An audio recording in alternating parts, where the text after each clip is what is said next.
अस्सलाम वालेकुम। आज हम कर रहे हैं फर्स्ट ईयर बॉटनी का मॉडल पेपर का जो क्वेश्चन नंबर 2 होता है, यानी कि वेरी शॉर्ट जो 2 लाइन के आंसर होते हैं उसको सॉल्व कर रहे हैं। सही है। पहला सवाल हमें दिया हुआ था give 2 differences between prokaryotes and eukaryotes. तो मैंने यहाँ पे जो है वो 2 पॉइंट्स बना लिए। इसमें मैंने टोटल 3 डिफरेंसेस को कंप्रेस कर दिया। ठीक है। तो पहला डिफरेंस होता है इनके दरमियान न्यूक्लियस का, यानी यूकैरियोट्स के पास जो होते हैं वो होता है ट्रू न्यूक्लियस, यानी कि वो मेम्ब्रेन बाउंडेड न्यूक्लियस होता है, और इनके पास जो न्यूक्लियस होता है उसकी कोई मेम्ब्रेन नहीं होती। दूसरा इसका जो कॉइल्ड सा एक रीजन होता है, सही है, कॉइल्ड सा एक रीजन होता है जिसको हम क्या कह रहे होते हैं, न्यूक्लियोइड।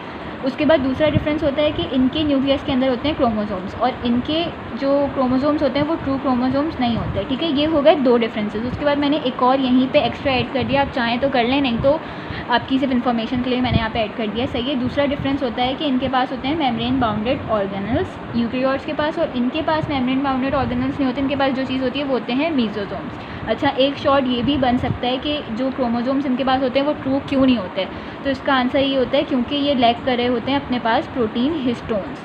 ठीक है। तो ये बात आपको पता होनी चाहिए। अगर इस तरह कोई रीज़न आ जाए तो आप बता सकते हैं कि इनके क्रोमोसोम को ट्रू क्रोमोसोम्स क्यों नहीं कहते, या इनके पास ऐसी क्या चीज़ होती है जिसकी वजह से ये ट्रू क्रोमोसोम्स नहीं होते प्रोकैरियोट्स में। तो answer is they lack protein histone, जैसा कि इनके पास होता है। सही है। उसके बाद दूसरा सवाल हमसे पूछ रहे हैं कि लाइसोजाइम को सुसाइडल सेक्स क्यों कहते हैं। लाइसोजाइम जो कि एक ऑर्गेनल है उसके बारे में हमने पढ़ा है कि इसके पास होते हैं हाइड्रोलाइटिक एंजाइम्स, जिनका काम होता है कि जो भी फॉरेन पार्टिकल सेल के अंदर आता है, लाइसोजाइम जो होता है इन एंजाइम्स की मदद से उसको डिस्ट्रॉय कर देता है। पहले इनगल्फ करता है अपने अंदर, फिर डिस्ट्रॉय करता है। तो यानी कि जो इसकी डिस्ट्रॉय करने वाली मशीनरी, यानी जो उसका वेपन है वो उसके अंदर स्टोर है। अगर ये वेपन इससे निकल के बाहर आ जाएगा तो उस वेपन को नहीं पता, यानी एंजाइम्स को नहीं पता कि कौन सी चीज़ फॉरेन है, कौन सी चीज़ अपनी है। तो वो क्या करेगी, जैसे कि इस केस में होता है कि जब लाइसोसोम का अगर मेम्ब्रेन जो है वो यहाँ से रप्चर हो जाएगी तो इसके एंजाइम निकल के आ जाएंगे बाहर, और सेल के अंदर जो भी स्ट्रक्चर्स है ना वो उसको डिस्ट्रॉय करना शुरू कर देंगे, जिसकी वजह से क्या होगा कि सेल टूट का शिकार हो जाएगा, उसकी लाइसिस हो जाएगी। सही है। उसके अपने प्रोटीन्स, कार्बोहाइड्रेट, सारी चीज़ें जो है वो डाइजेस्ट होना शुरू हो जाएंगी। इस कंडीशन को हम कह रहे होते हैं, इस वजह से हम कह रहे होते हैं कि सेल के अंदर जो सेक्स होते हैं, यानी सेक लाइक स्ट्रक्चर होते हैं ना लाइसोसोम, तो अगर सेल जो है वो लाइसोसोम को खुद यूटिलाइज़ कर लेगा तो एक तरह से वो सुसाइड कर रहा है, सेल खुद टूट का शिकार हो रहा है। इसी वजह से लाइसोसोम को कहते हैं कि सुसाइडल सेक है, यानी अगर सेल ने अपने आप को खुद तबाह करना है, इस प्रोसेस का भी नाम होता है ऑटोफेजी। सही है। तो अगर सेल ने अपने आप को खुद तबाह करना है या उसने सुसाइड करनी है तो वो क्या करेगा, वो लाइसोसोम को एक तरह से यूटिलाइज़ कर लेगा, या उसकी मेम्ब्रेन यहाँ से रप्चर हो जाएगी, उसके कंटेंट्स बाहर आ जाएंगे हाइड्रोलाइटिक एंजाइम, और वो सेल के स्ट्रक्चर्स को डिस्ट्रॉय कर देंगे। सही है। सिंपल, आसान। उसके बाद उन्होंने और करके पूछा हुआ था कि name any 2 disease caused by virus. बहुत सारी डिजीज़ हैं, कोई भी 2 बेसिक इंपॉर्टेंट सी डिजीज़ उठा लें, वैसे तो सारे इंपॉर्टेंट हैं, मैंने यहाँ पे 2 नाम लिख दिए, जैसे टोबैको मोज़ैक डिजीज़ एक प्लांट बेस्ड उठा ली, और एक मैंने उठा ली एड्स। इसके अलावा एक्स्ट्रा नाम भी लिख दिया। आपको सारे ही नाम याद होने चाहिए। हो सकता है 2 से ज़्यादा 3, 4, 5 वो आपसे कितने भी पूछ सकते हैं। ठीक है। वायरल डिजीज़ आपको पता होनी चाहिए।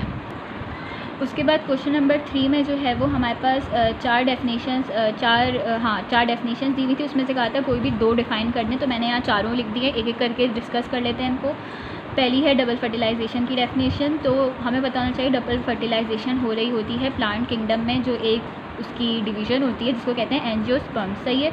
उसके अंदर क्या होता है कि जो 2 स्पर्म्स होते हैं जो कि आके फर्टिलाइज़ कर रहे होते हैं फीमेल गेमेटोफाइट को, यानी कि वो आ रहे होते हैं स्टाइल ओवरियोस से होते हुए। जब वो ओव्यूल के अंदर आते हैं तो वो आने के बाद जो है वो वहाँ पे 2 चीज़ों से फ्यूज़ करते हैं। पहली चीज़ जो होती है वो ओवम, उससे फ्यूज़ करके वो क्या बनाते हैं, ओवम या एग, उससे फ्यूज़ करके वो oospore बनाते हैं जो कि ज़ाइगोट होता है। और दूसरा जो स्पर्म होता है ना, जब वो जाके फ्यूज़ कर जाता है सेकेंडरी न्यूक्लियस के साथ। हमने पढ़ा है फीमेल गेमेटोफाइट के अंदर टोटल 8 न्यूक्लियस होते हैं, उसमें से एक न्यूक्लियस होता है सेकेंडरी डिप्लॉइड न्यूक्लियस। सही है।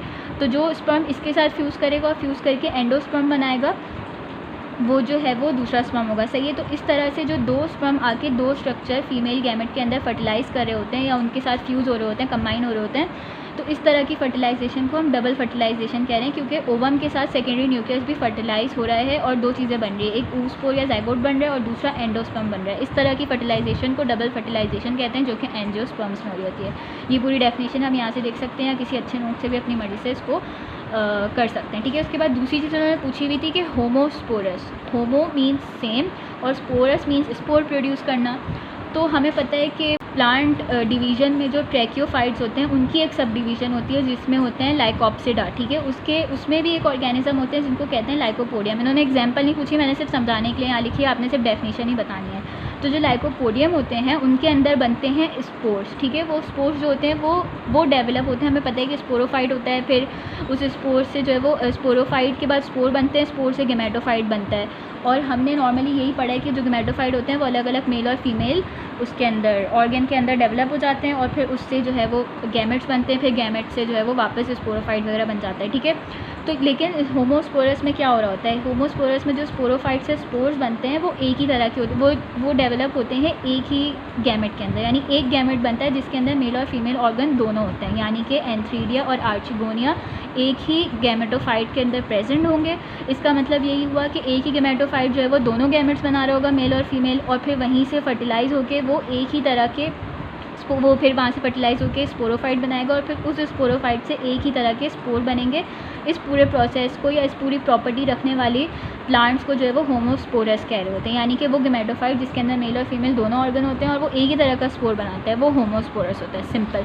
उसके बाद उन्होंने डेफिनेशन पूछी थी डिफ्यूजन की, तो डिफ्यूजन की बेतहाशा सिंपल मुश्किल हर तरह की डेफिनेशन मिलेगी, आपने प्रेफर करनी है अपने बुक की वर्डिंग्स को। बुक की वर्डिंग्स में जो डिफाइन हुआ है इसका सिंपल डेफिनेशन थी movement of molecules from higher concentration to lower concentration, वो कहलाती है डिफ्यूजन।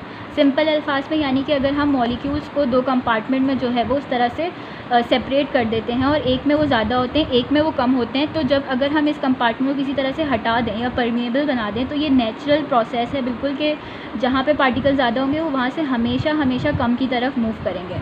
अगर इसको परमिएबल बना दें या किसी तरह से इस कंपार्टमेंट को रिमूव कर दें तो जहाँ कम होंगे जहाँ ज़्यादा होंगे वहाँ से कम की तरफ मूव करेंगे, यानी कि इनका एक ग्रेडियंट बन जाता है इस तरह से।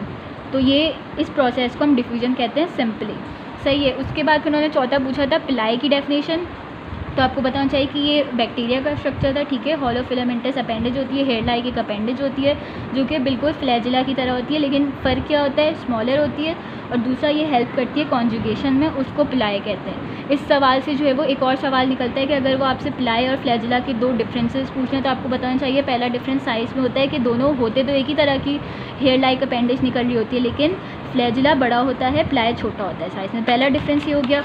उसके बाद दूसरा डिफरेंस हो जाता है कि जो प्लाई होता है वो कॉन्जुगेशन में हेल्प करता है, जो कि एक रिप्रोडक्शन का प्रोसेस है, जबकि फ्लैजिला जो होता है वो हेल्प करता है हमें बैक्टीरिया को हेल्प करता है लोकोमोशन में, यानी मूव करने में।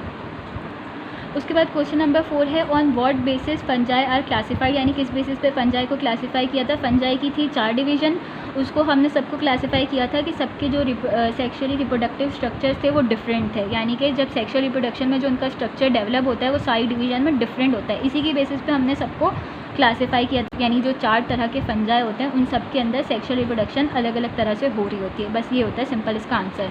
उसके बाद इन्होंने और करके पूछा हुआ था right the molecular formula of chlorophyll. ये ऐसा सवाल है कि आपने लाजमी अटैम्प्ट करना है क्योंकि ये बहुत शॉर्ट है, कम टाइम लेगा और ये कंप्लीट आंसर है, इसमें ना आपको लंबी करने की ज़रूरत है ना कुछ और बताने की ज़रूरत है, जितना पूछा है उतना बता दिया, नंबर भी पक्के, टाइम भी कम। तो इस तरह के सवाल आपने लाजमी याद करने हैं, छोटी मोटी करना है अटैम्प्ट, और इस तरह की चीज़ें लाजमी याद करके जानी है ताकि ये आपको एक रिलीफ दे दें पेपर में, सही है। तो ये सिंपल बुक से मैंने उतारे हैं एम्पेरिकल फार्मूला क्लोरोफिल ए और बी का, दोनों तकरीबन सेम होते हैं, कार्बन 55 होता है, बस हाइड्रोजन और ऑक्सीजन का फ़र्क होता है, नाइट्रोजन भी 4 होता है, मैग्नीशियम 1 ही होता है। फ़र्क क्या होता है कि ए के अंदर हाइड्रोजन जो होता है वो 72 होता है, ऑक्सीजन 5 होता है, और बी के अंदर हाइड्रोजन 70 होता है और ऑक्सीजन 6 होता है। बाकी सवाल नेक्स्ट पार्ट में।